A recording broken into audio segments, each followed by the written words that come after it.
Queridos amigos y amigas auditores, sean todos bienvenidos al programa Hablemos de Cognición y Emoción. Hoy con el tema de afectividad, un espacio de comunicación y difusión generado por el Grupo de Investigación de Desarrollo Emocional y Cognitivo para el Aprendizaje, GIDECAP, de nuestra Universidad del Biobío, el cual busca abrir un espacio de conversación en torno a distintos temas relevantes en educación. El programa de hoy tiene por nombre Hablemos de Afectividad y Educación y participan Nelly Lagos, Claudia Vázquez de la Universidad del Biobío y Ricardo San Martín, nuestro invitado internacional de la Universidad de Alicante, y quien les habla, Verónica López.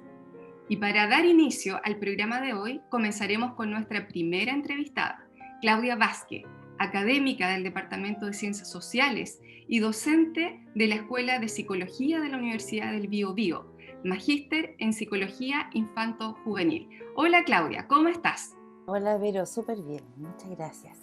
Bien Claudia, muchas gracias y bueno, yo te quiero contar que muchas veces, y a contarle a todos nuestros amigos auditores, que muchas veces hemos escuchado acerca de la afectividad a los distintos expertos, especialistas en las distintas áreas. En nuestras conversaciones cotidianas, de hecho, hablamos de afectividad. Claudia, ¿tú podrías ayudarnos un poco a entender en qué consiste la afectividad y a qué nos referimos cuando hablamos de afectividad? Tienes mucha razón, Verónica. En muchas oportunidades usamos las palabras, algunas palabras, y siempre es bueno poder saber de qué se trata o aclarar respecto de lo que se refieren. Cuando hablamos de afectividad, estamos refiriéndonos a procesos afectivos. Esto es respecto de cómo nos sentimos frente a una determinada persona o una determinada situación. ¿Cuál es nuestro estado anímico? Si ya consideramos que tiene una mayor duración temporal. Pero el tema es un poquito más complejo porque muchas veces esos sentimientos o estados no actúan solos, porque se relacionan con nuestras creencias o con nuestras actitudes. Sobre todo si la intensidad de estos estados afectivos son más intensos. Y es ahí cuando, por ejemplo, pueden incidir en nuestros aprendizajes, pues si nosotros tenemos o experimentamos una respuesta afectiva que se vincule con una emoción, como por ejemplo con el miedo, y aquí ahí el clásico, el miedo a las matemáticas, vamos a tener una base emocional que va a sustentar esta creencia negativa respecto de cuál puede ser mi desempeño en una determinada asignatura. Y una actitud, por supuesto, que también va a ser negativa frente a las tareas que impliquen resolver algún problema que pueda ser, con estas características, ser un problema matemático. Bien, Claudia, entonces, por lo que tú nos comentas, la afectividad se relaciona con actitudes, las emociones y los estados anímicos. Y entonces yo me pongo a pensar, Claudia, ¿qué pasa en este contexto de pandemia, en la cual realmente ha sido un año de muchas incertidumbres, muchas frustraciones y pareciera que el miedo flota? Y que las personas al respecto poco podemos hacer, simplemente cumplir con las medidas sanitarias o medidas de higiene, autocuidado. ¿Qué sucede con nuestra afectividad en un contexto tan particular y que ya lleva un año? ¿Qué sucede con nuestra afectividad? ¿Nos podrías contar un poquito cómo es este proceso y que estos estados anímicos que mencionabas tú, qué nos ha pasado? Han pasado tantas cosas, ¿no? A ver, pongo como lo más nuevo o lo más reciente. En este estado de afectividad que ha estado negativo, vamos a partir por aquello que puede cifrarnos algún grado de esperanza, que es la inoculación. Y que de alguna manera puede suavizar algo respecto de cómo nos hemos ido sintiendo durante todo este año. Todos durante este último año, recuerdo el 16 de marzo que nosotros empezamos con la suspensión de todas nuestras actividades y ya nos queda poquito para cumplir un año, hemos vivido con estrés, miedo, temor frente al contagio, a una incertidumbre laboral, económica, académica, en fin, lo que todos hemos vivido, es que no estamos hablando de algo extraño que no nos haya pasado o nos haya tocado por algún otro aspecto. Todas las personas tenemos una capacidad para hacer frente a situaciones de tensión y estrés. Disponemos entonces de recursos afectivos que hemos ido forjando desde nuestra infancia, cuando, por ejemplo, aprendemos a frustrarnos, a que las cosas no siempre resulten como queremos, cuando son chiquititos, que a veces se frustran por aquellas cosas que no les resultan como así quieren o así lo deseen. Adultos también se frustran, nos frustramos. Y también todas estas situaciones nos ayudan a plantearnos una solución creativa frente a una situación que pueda ser compleja. Sin embargo, acá viene lo que puede ser algo difícil. Hay personas que han vivido situaciones de tal nivel de complejidad o de tal nivel de estrés que sus recursos emocionales se han visto de alguna manera sobrepasados, dañados. La tensión de esas situaciones de estrés muy intenso no les permiten ser abordados con estos recursos que nosotros habitualmente hemos ido forjando. Situaciones traumáticas, por ejemplo, pueden ser situaciones de violencia e incluso puede hacer que nuestra neuroquímica se vea desregulada. O sea, ya ni siquiera nuestra neuroquímica nos ayuda. Y eso hace que tengamos pocas posibilidades que nuestros neurotransmisores nos ayuden a funcionar normalmente. Piensen que nosotros tenemos somos un cuerpo también, somos un cuerpo, un soma, que tiene un funcionamiento neurobiológico que nos ayuda a poder generar este control de las emociones. Y por lo tanto, y lamentablemente, no son pocas las personas que en esta pandemia se han visto enfrentadas a situaciones que son más complejas y más difíciles respecto de su mundo afectivo.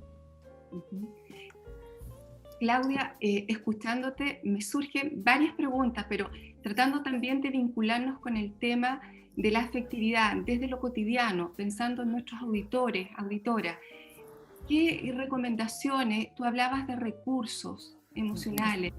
Desde lo cotidiano, ¿qué le pudieras tú transmitir? No sé si la palabra es consejo, pero ¿qué recomendaciones? ¿Cómo podemos a lo mejor cuidar a través de qué recursos? Desde lo más simple, desde lo más cotidiano, en especial, como decías tú, a todas esas personas que a lo mejor no tienen esos recursos. ¿Cómo se puede trabajar desde la casa? Pensando justamente en nuestros auditores. Mira, es un ejercicio súper sencillo y es muy conductual. Si nosotros lo quisiéramos poner en el mundo de las teorías de la psicología, es muy conductual y es como que nosotros habitualmente debiéramos tener como un listado de aquellas situaciones que nos generan una disminución del estrés. ¿Qué es lo que a mí me hace bien? ¿Qué es lo que yo siento que me hace bien? Y ojo, que puede ser desde regar las plantitas, a preparar algo, a escuchar una música. Hay personas que a veces les hace sentir bien tocar una textura.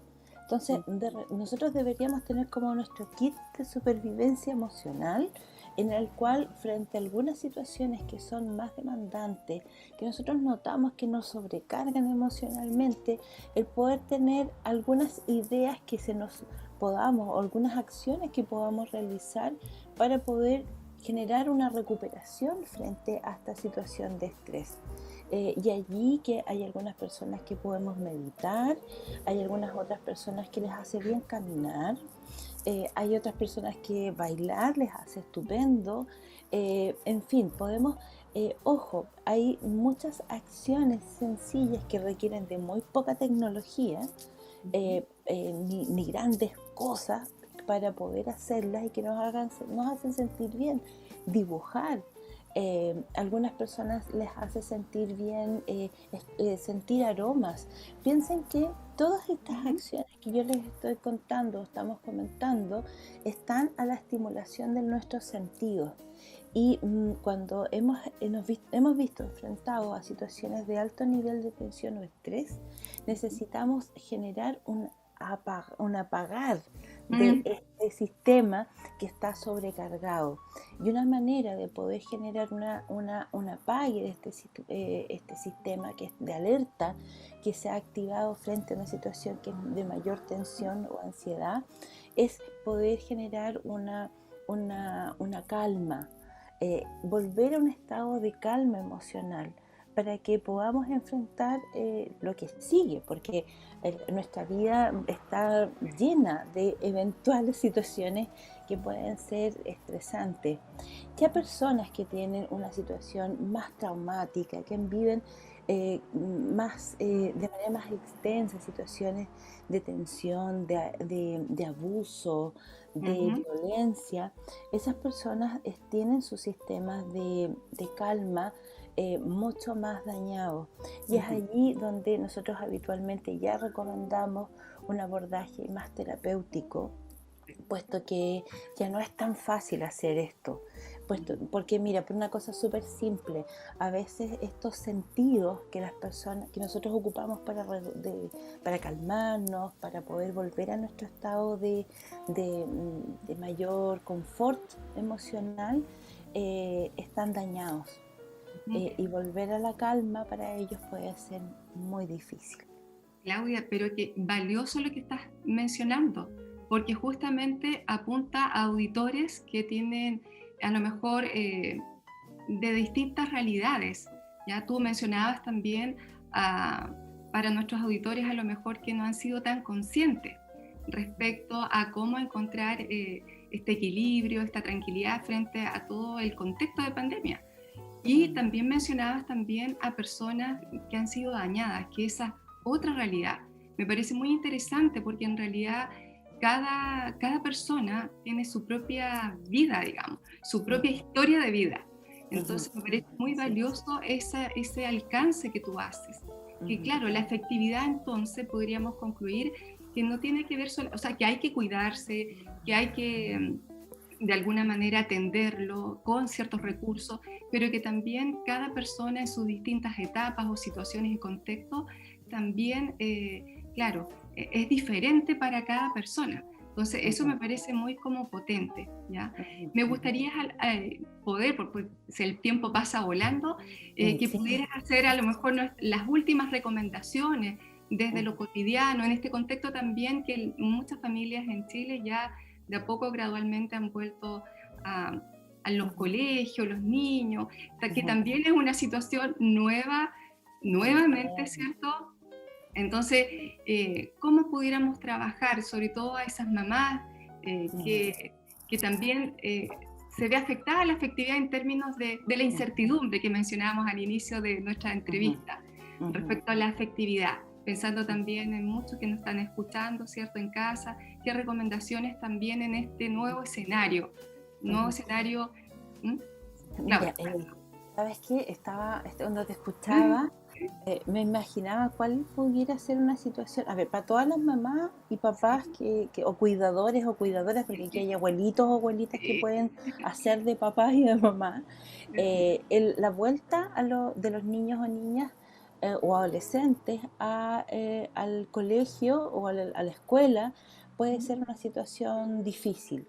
Pero ¿cuál pudiera ser como la más difícil? Y yo me imaginaba en esta conversación que estamos teniendo, y son los niños más chiquititos que empiezan por primera vez a su sistema educativo, los que van a kinder o a prekinder o a la sala cuna. Allí tal vez pudiera ser alguna situación que sea más difícil porque están como enfrentándose los niños a una situación nueva, que es ya el ingreso al sistema educativo formal tiene sus desafíos y en pandemia. O sea, la combinación es una potencial situación de mayor tensión o de dificultad. Y fíjense que yo creo que más que para los niños o niñas, puede ser para los adultos o adultas que están ejerciendo el cuidado. Y allí hay algunas como acciones súper simples que pudiéramos recomendarles a ellos para que faciliten este ajuste al sistema escolar y que ellos se sientan tranquilos. Y ahí, por ejemplo, una cosa súper simple es que los niños puedan llevar algún peluche o algún objeto transicional, como que pudiéramos extender un poquito este objeto transicional, que nosotros, los psicólogos, acuérdense que nos complicamos a veces con las palabras, pero en el fondo el peluche sería como una manera de poder ayudar a que este nuevo espacio tenga algo de familiar o de conocido. Entonces, y también allí pudiéramos tener como después cuando vuelvan del cole o de la escuela, el poder preguntarle al peluche, hacer el juego. Acuérdense, los niños tienen una creatividad por un buque, entonces le preguntamos al peluche y hacemos el juego como si que nos cuente cómo estuvo la cosa, si fue difícil, si fue entretenido.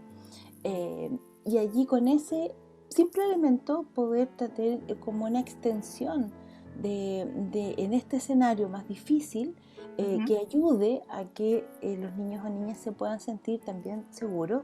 Y ojo, que los papás también, si hagamos memoria en algún momento, en cuántas mamás o madres o padres estaban al otro lado de la reja, poco mirando que el niño estuviera o tratando de observar de que si están bien, si no les ha pasado nada. Los niños pueden llorar, pueden sentirse también. A veces los niños actúan de acuerdo a la reacción emocional que tienen los papás. Entonces, si ven a mi mamá o a mi papá que está con cara de terror, de que hoy me va a pasar algo terrible, el niño se va para el colegio, se angustian y muestran como si uno lo fuera a llevar como a la selva, los niños hacen eco por neuronas de espejo, tan simple, hacen eco de esa cara de terror de los papás y se ponen a llorar, po. Y entonces, de repente, tal vez me estoy circunscribiendo en los más chiquititos que, como les digo, es lo que siento, pienso que pudiera ser como más difícil, eh, porque es nuevo, porque son los que enfrentan una situación más nueva. Los otros sí también van a tener, a ver, han aparecido muchos chistes y memes de niños que llegan a casa con mascarillas cambiadas porque la de mi compañero era más bonita. Y eso va a pasar, pero también confiemos en que los establecimientos tienen protocolos y medidas para entregar seguridad. Además de la educación que nosotros hemos tenido un año como papás y mamás para enseñarles de que tienen que lavarse las manos, que las mascarillas, hemos tenido un año para enseñarles eso. Exacto. También. Bien, Claudia, muchísimas gracias. Mira, seguiríamos conversando, pero el tiempo pasa muy rápido. La verdad que nos ha orientado con elementos y tips muy concretos respecto a la afectividad y cómo también enfrentarla, cómo desarrollarla en este contexto. Me llamó mucho la atención lo que mencionabas, Claudia, respecto justamente a lo relevante que es también el cómo los adultos, porque aquí pueden ser papás, mamás, abuelitos, como señalabas tú, ¿cierto?, que están a cargo del cuidado de niños, niñas, jóvenes, cómo afecta también, o sea, la tremenda responsabilidad que tenemos nosotros los adultos. Así que me parece muy interesante, ya tendremos otro programa para abordar otros temas, Claudia. Te agradezco muchísimo y ahora a continuación yo quiero dejar a Nelly Lagos, quien va a presentar a nuestro invitado internacional, Ricardo San Martín, de la Universidad de Alicante. Hola Nelly, ¿cómo estás? Hola Verónica. Bueno, tal como dices, hoy día tenemos un nuevo invitado que es internacional. Él viene de la Universidad de Alicante. Su nombre es Ricardo San Martín López. Hola Ricardo, ¿qué tal? ¿Cómo estás? Hola Nelly, un placer estar aquí. Nada, agradecer que hayáis podido contar conmigo. La verdad que cuando escuchas lo de internacional, nosotros aquí miramos siempre más a Inglaterra, a Estados Unidos, pero cuando internacional se refieren a ti como que suena grande, ¿no? Pero está bien aquí estar entre amigos y compañeros y nada, un placer escucharos y la verdad que me gusta mucho la idea que habéis planteado y en cuanto me la dijiste, pues creo que es muy importante participar en estas ideas porque al final es una forma de aproximar todo aquello que se está haciendo a nivel académico y científico pues a un público más amplio y que podamos aportar nuestro granito de arena. Así es, Ricardo.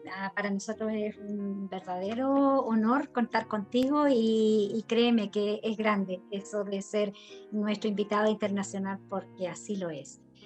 Bien, contarles un poquito que me une a Ricardo, bueno, el cariño que nos tenemos, ¿cierto? Porque hemos desarrollado también algunas tareas conjuntas a lo largo de ya algunos años. Eso porque compartimos la universidad de formación, que fue la Universidad de Alicante, en el doctorado, así como también el director de tesis. El doctor José Manuel García Fernández fue tanto su director de tesis como el mío. Entonces también ahí hicimos algunas alianzas en su minuto de trabajo conjunto porque él tiene esa lógica de trabajo en equipo que la lleva muy bien. Son parte de ese equipo también otras personas que han estado con nosotros en el programa, Carolina González, María Vicen y otras personas más que seguramente se van a ir uniendo en nuevos programas. Bueno, contarles también que Ricardo es doctor en investigación educativa por la Universidad de Alicante, como ya les había señalado. Él tiene mención internacional, eso implica en el proceso de doctorado de él que hizo una pasantía fuera de España. Si no me equivoco, Ricardo visitó Inglaterra, ¿cierto? Durante su Sí, proceso. correcto. Sí, correcto, Nelly, sí. Fue en la Universidad de Plymouth, que está, digamos, al oeste de Inglaterra, y muy bien, la verdad que sí. Eso fue antes de la pandemia, ¿cierto? Cuando todavía se podía viajar libremente sin mayores inconvenientes. Exacto. Fue cuando todo era un poquito más fácil. Ahora nos lo han puesto un poquito más difícil, pero esperemos que podamos superarlo porque también hay ganas. Que al final creo que tanto cuando el tiempo que he pasado, como has comentado ahí en Chile, como el tiempo en otras universidades, al final te abre un poco el foco y te ayuda un poco a incorporarlo en tu día a día y a mejorar y a conocer, creo que también como estamos hablando hoy de afectividad, estas emociones también positivas que genera compañeros y esos vínculos que hacen las personas, ¿no? Que ahora con la pandemia, a través de la pantalla, se está viendo un poco mermado, ¿no? Todo este vínculo que hay entre personas y relaciones y al final es algo que poco a poco tenemos que ir recuperando. Así es. Bueno, contarles también que Ricardo es un doctor muy productivo. Él lleva, no sé, 3, 4 años de doctor o 5 serán, y en ese tiempo él ha publicado 67 artículos científicos. Tiene ya 2 libros, 13 capítulos de libros y ha presentado en 112 comunicaciones en congresos y participado en 10 proyectos en los que ha estado seguramente como investigador asociado, co-investigador, investigador principal, o sea, en todas las formas que se puede participar en un proyecto. Por lo tanto, es alguien que tiene una trayectoria bastante importante en poco tiempo. Aparte de eso, él dicta clases en la Universidad de Alicante, en asignaturas como aprendizaje y desarrollo en la adolescencia, entre otras, muchas otras que tienen que ver con psicología y educación. Bueno, pero eso, producto de que él hizo una tesis doctoral en la que abordó justamente el tema que estamos hablando y por eso es que lo tenemos de invitado. Y su tema es el afecto positivo y negativo. Y en este sentido me gustaría preguntar, Ricardo, ¿qué es el afecto positivo y negativo? Por favor, en términos bien simples para que todos lo podamos entender, tanto los que estamos aquí como los que nos puedan escuchar. Por favor, Ricardo. Muy bien. Muchas gracias, Nelly. Pues nada, voy a aportar mi experiencia y lo que sé acerca de este tema, pero también agradecer y coger algunas de las palabras que ha utilizado Claudia, porque creo que también lo ha definido bastante bien, ¿no?, durante su intervención. Pero en este caso, como hemos dicho, vamos a tratar de dividirlo en afecto positivo y negativo, ¿no?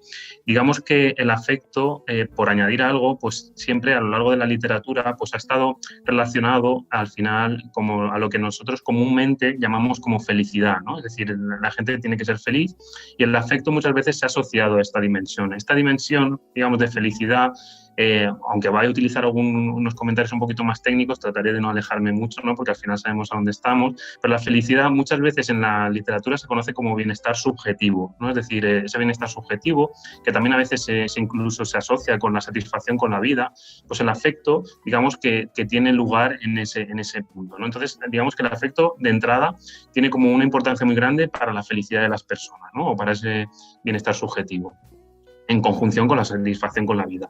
Entonces, digamos que en todo lo que es la investigación, el afecto lo han dividido al final en dos grandes bloques, ¿no? Por un lado, el afecto positivo y por otro lado, el afecto negativo, ¿no? El afecto, al fin y al cabo, es una dimensión que está relacionada con emociones, ¿no? Cómo se siente una persona, que lo ha comentado antes Claudia, a lo largo de sus actividades diarias. El afecto positivo, por un lado, se relacionaría con el grado en el que una persona se puede sentir activa, alegre, entusiasta, con energía, ¿no?, digamos, de afrontar las actividades que tiene durante su día a día y que se ha ido sintiendo de esa manera. Mientras que el afecto negativo, por contra, sí que se asocia más con estados más aversivos, ¿no?, estados más negativos, como pueden ser miedos, inseguridades y este tipo de dimensiones que al final genera el día a día de la persona. Como se ve, sería como una dimensión contraria al afecto positivo, ¿no? Pero es cierto que no digamos que los dos están dentro de un continuo, pero los dos cohabitan dentro de una misma persona, ¿no? Y digamos que esos dos niveles están dentro de esas dos dimensiones de afecto, están dentro de una persona y en función de cómo se va, las actividades que va haciendo y cómo va relacionándose con su vida, pues se siente de una manera o de otra, ¿no? También me gustaría, en este caso, aparte de definirlo, como hemos dicho, con esa asociación a la felicidad, destacar también que el afecto ha tenido como mucha importancia a la hora de servir como manera de distinguir entre ansiedad y depresión, ¿vale? Es decir, dentro de lo que es la literatura científica, hay un modelo muy conocido que es el modelo tripartito de Clark y Watson, y estos autores al final lo que hacen también que el afecto se pudiera utilizar para distinguir, es decir, dentro de personas que queremos distinguir sobre una ansiedad o una depresión, tener en cuenta estos niveles de afecto para que nos puedan servir, ¿vale? Y pues al final digamos que esa sería un poquito la definición así de grandes rasgos lo que sería el afecto. Ah, bien. Y cuando estudiaste este concepto de afecto positivo y negativo, lo estudiaste en un grupo de personas, ¿cierto?, en particular. ¿Qué te lleva a revisarlo en este grupo etario? Y, en otras palabras, ¿cuál sería la importancia de estudiar el afecto en estas edades o en este grupo etario en que lo hiciste tú en tu tesis, Ricardo? Sí, pues digamos que todo parte, como ya has comentado en mi presentación, y aprovecho también por agradecer que al final el gran vínculo de unión ha sido el doctor José Manuel García Fernández, como has dicho, ¿no?, que al final es, digamos, el corazón de todo este equipo, ¿no?, el que ha hecho posible que todos los investigadores pues, nos vayamos abriendo paso en estos campos y vayamos haciendo nuestro sendero y vayamos teniendo estos contactos que han posibilitado pues, la entrevista de hoy y muchos trabajos que hemos hecho y que haremos en el futuro, ¿no? Pero al fin y al cabo, lo que nosotros pretendemos es tratar de validar escalas. Nosotros tenemos como varias dimensiones psicoeducativas. Creo que habrán, o algunas compañeras igual han salido o saldrán en otros programas hablando de sus variables, como ha sido el perfeccionismo, el rechazo escolar. Entonces, el afecto, digamos que también era una dimensión muy importante, como hemos dicho antes, por su asociación, como puede ser ansiedad, depresión, y con otro tipo de variables que veremos o que se han publicado y que se han relacionado, ¿no? Digamos que aquí en España, en líneas generales, el afecto, la escala que mayor popularidad tenía y que mejor se aplicaba era la escala PANAS, ¿vale? Se dice PANAS por su nombre en inglés, digamos, por las siglas en inglés, es un acrónimo, pero bueno, que básicamente es como la escala de afecto positivo y de afecto negativo. Esa escala, digamos que antes tenía como 20 ítems, ¿no? La escala original, 10 ítems o 10 preguntas para el afecto positivo y 10 preguntas para el afecto negativo. En España, sí que existía la validación, o es decir, poder aplicar esa escala a grupos de edad a partir de los 12 años. Es decir, de 12 años en adelante sí que estaba esa escala, la escala, digamos, la completa, ¿no? Adaptada a esos grupos de edad, pero de 12 años en adelante. ¿Qué pasaba? Que por debajo de 12 años no había, ¿no? Entonces vimos que creemos que es interesante tener esa información cuanto antes posible, sobre todo como se está viendo a lo largo de la literatura y que hoy en día al final es una perspectiva que creemos que da muy buenos resultados, que es el tipo de la prevención, ¿no? Y no esperarnos a que las situaciones sucedan, sino poder identificarlos anteriormente para, a lo largo de la etapa educativa, etapa de primaria y luego posteriormente secundaria, poder ir pues, fortaleciendo todas estas dimensiones. Entonces, encontramos que había un vacío ahí. Por eso decidimos, en mi caso de la tesis, centrarnos entre 8 y 11 años, ¿vale? Que fue la población. Y ya que intentábamos validar esta escala, existía la escala reducida, ¿no? Que reducía el tiempo de aplicación a la mitad. En vez de 20 ítems, 10 ítems, 5 para cada escala. Entonces, ya que hicimos ese trabajo, también hicimos el de reducir la escala, porque igual para la gente que escucha esto, pero bueno, que sean profesionales, sí que entienden que cuanto menos tiempo tengas que invertir a la hora de aplicar un cuestionario, mucho mejor, ¿no? Porque como sabemos en nuestra vida, lo único que no podemos controlar y lo único que se nos escapa de nuestro alcance es el tiempo, ¿no? Mismo antes lo decía Verónica, que podríamos estar hablando mucho tiempo, pero al final el tiempo es limitado, es el que es, y poder reducir esta escala era algo muy importante. Entonces nos centramos en reducirla, aplicarla de 8 a 11 años y sobre todo tener en cuenta esta idea de carácter preventivo, ¿vale? Nosotros nos centramos en ese caso a nivel de España. Actualmente se sale un poquito de lo que se hizo en la tesis, pero también se ha validado la misma escala corta en población ecuatoriana entre los 15 y 18 años, ¿vale? Ya como ya teníamos la española para 8-11, también lo hemos hecho en la versión corta de 15 a 18, ¿vale? Creo que nos falta todavía la validación chilena. En algún momento saldrá eso, imagino yo. Sí. Bien, qué bueno, Ricardo, y qué interesante, porque en realidad creo que todo lo que tenga que ver con lo educativo cobra mayor importancia hoy en día, sobre todo en eso de, digamos, ayudar o fomentar en los niños sus procesos afectivos desde pequeños, porque así también se pueden a lo mejor evitar o minimizar algunos problemas que se puedan presentar después. Así en todas las variables que son educativas importa mucho, ¿cierto? A partir en edades tempranas. Bien, tú decías en tu relato que habías relacionado este afecto positivo con otras variables psicoeducativas, ¿cierto? ¿Cuáles fueron esas variables psicoeducativas que consideraste tú y a qué resultados llegaste con esas variables con las que asociaste el afecto positivo y negativo? Sí, pues al final, como hemos dicho, la importancia del afecto positivo y negativo, sobre todo es su relación con otras variables, ¿no? Y al identificarlo, ver si determinadas puntuaciones en afecto positivo o en afecto negativo pueden servirnos como síntoma de alerta, ¿no? O síntoma de que debemos mejorar esta situación para, como has comentado, que el individuo pueda tener un desarrollo más pleno, ¿no? Al fin y al cabo, día a día, desde niños ya nos encontramos inmersos en esta sociedad y, como comentaba antes Claudia, las emociones es que es algo básico para afrontar tu día a día y en esta época de pandemia se está viendo que cada vez más, ¿no? Al final es algo que debemos tratar de cuidar y mejorar. Por tanto, nosotros lo hemos asociado con varias variables.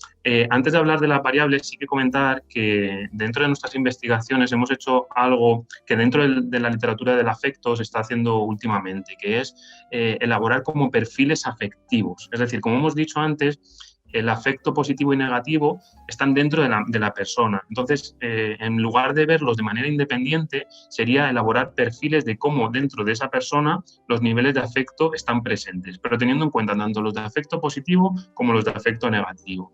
Entonces, viendo esos perfiles, se han podido identificar como 4 grandes perfiles que dentro de las investigaciones que hemos hecho están reflejados y dentro de la literatura se ven soportados por los resultados, ¿no? Estos perfiles serían el perfil autorrealizado, es decir, aquellas personas que tienen altos niveles de afecto positivo y bajos niveles de afecto negativo, ¿vale? Que luego veremos que este perfil es el que se suele asociar más con dimensiones que son más adaptativas, ¿no? Con dimensiones más positivas para el desarrollo emocional de la persona. Luego también tenemos el perfil autodestructivo, que sería todo lo contrario, que sería bajas puntuaciones de afecto positivo y altas puntuaciones de afecto negativo, ¿vale? Con lo que eso conllevaría. Por otro lado, el perfil afectivo alto, que serían altas puntuaciones en ambas dimensiones, tanto en afecto positivo como en afecto negativo. Y por último, el perfil afectivo bajo, que serían puntuaciones bajas en ambas dimensiones, ¿no? Entonces, teniendo en cuenta estos perfiles, lo que nosotros hicimos es ver con qué variables se pueden relacionar, ¿no? Para ver si luego es más óptimo potenciar perfiles autorrealizados que perfiles autodestructivos, ¿no? Y evidentemente esas hipótesis se vieron confirmadas, porque al final el perfil autorrealizado, que como recuerdo es altas puntuaciones en afecto positivo y bajas en afecto negativo, se ha relacionado con funcionamiento social, se ha relacionado también con optimismo, ¿vale? Se ha relacionado también con, creo que ansiedad social no. En este caso, esas serían optimismo, de nuestro caso, de las investigaciones que hemos hecho, porque también tenemos otras, pero que todavía no se han publicado, pero de las que así tenemos publicadas, sí que se nos ha asociado con optimismo, ¿vale? Y con funcionamiento social, ¿vale? Que al final son dimensiones adaptativas de moverte y que puedes utilizar en tu día a día, ¿no? Mientras que el perfil autodestructivo sí que se ha relacionado más con pesimismo, ¿vale? O incluso con factores de rechazo escolar, que la compañera Carolina ya habló de ellos, pero los 3 primeros factores, que es cuando un niño rechaza la escuela o bien porque le genera una afectividad negativa, es que hay un propio factor de rechazo escolar que conlleva las sensaciones malas que te genera la escuela, ¿no? Igual hay otro también, que es miedo por rechazo o por separación, miedo por separación o miedo también por ansiedad de tener que ponerte delante del resto y este tipo de dimensiones. Esas dimensiones, evidentemente, se han asociado con perfiles autodestructivos, que son caracterizados por baja puntuación en afecto positivo y en alta en afecto negativo. Por tanto, y también en ansiedad social. Por tanto, se ve por las variables que estamos estudiando, que como he dicho al principio, el perfil autorrealizado sería más interesante, sería un perfil que se asocia más a dimensiones adaptativas que pueden venir bien para el bienestar de la persona y para su desarrollo, mientras que el perfil autodestructivo, caracterizado por bajo afecto positivo y alto negativo, estaría más asociado con dimensiones a evitar, ¿no? Y este tipo de perfil habría que identificarlo y tratar de cómo poder intervenir. Gracias, Ricardo. Y aprovechando esta instancia y con la idea también de lo psicoeducativo o de lo educativo en términos más gruesos, ¿cómo podríamos hacer para fortalecer en nosotros o en las personas que tienen estos perfiles afectivos más desadaptativos, como le has llamado tú? Porque en realidad hace falta buscar alternativas para ir mejorando, ¿cierto? Tanto en nosotros como en nuestros niños, en general, ese afecto para que se vaya convirtiendo en un perfil de alguna manera más positivo.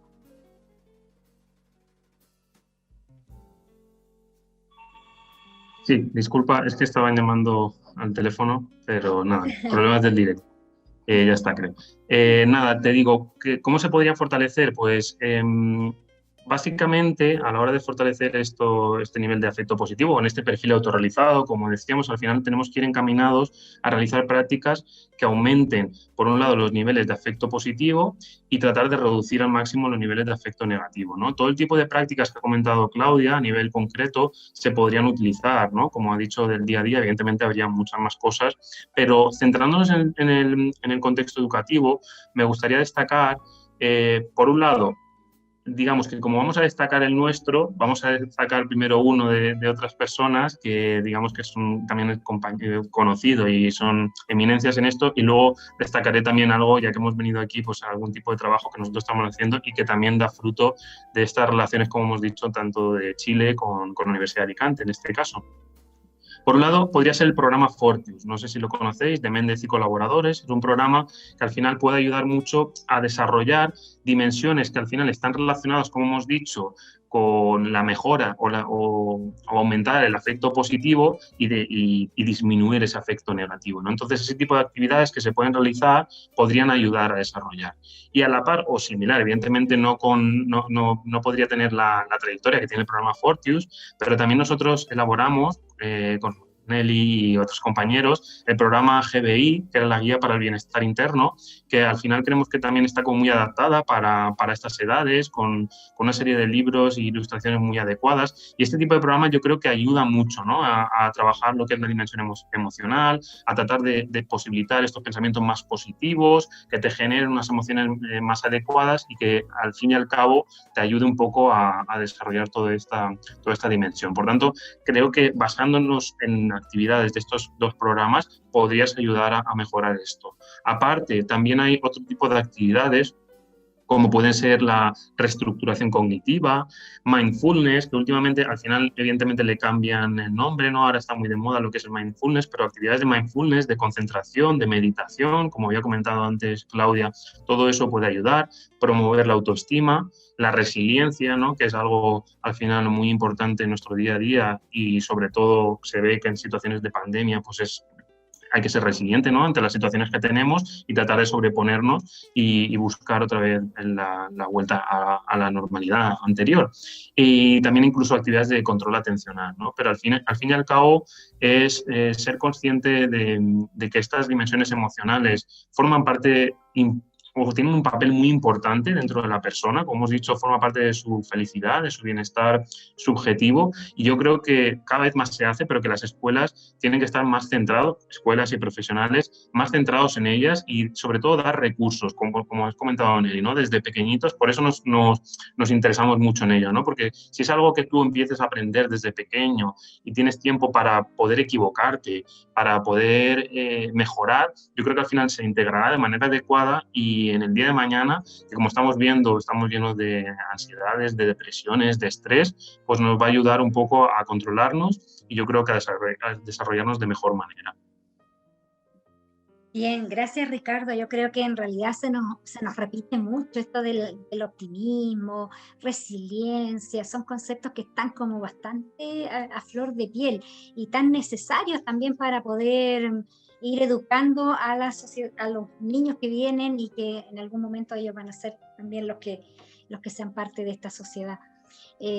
Gracias por el trabajo que has hecho, y por lo que vas a seguir haciendo, porque no me cabe duda que vas a seguir en la tarea tan titánica y tan importante que estás haciendo desde ya hace un tiempo. Gracias Ricardo por este momento. Yo ya despido con esta intervención que ha hecho a Ricardo y no sin antes agradecerle, ¿cierto?, la participación, la claridad, la disposición, el trabajo que nos ha venido a contar que ha hecho en este tiempo. Devuelvo ahora entonces a Verónica. Bueno, Ricardo, ibas a decir algo. Sí, nada, no, era repetir que el agradecimiento es mutuo, que al final ha sido un placer y que espero que este programa siga en más ocasiones y sobre todo estaré dispuesto a volver en el futuro para lo que necesitéis. La verdad que es un placer y da gusto trabajar así. Gracias. Bueno, Verónica, se nos acabó el tiempo. Te dejo.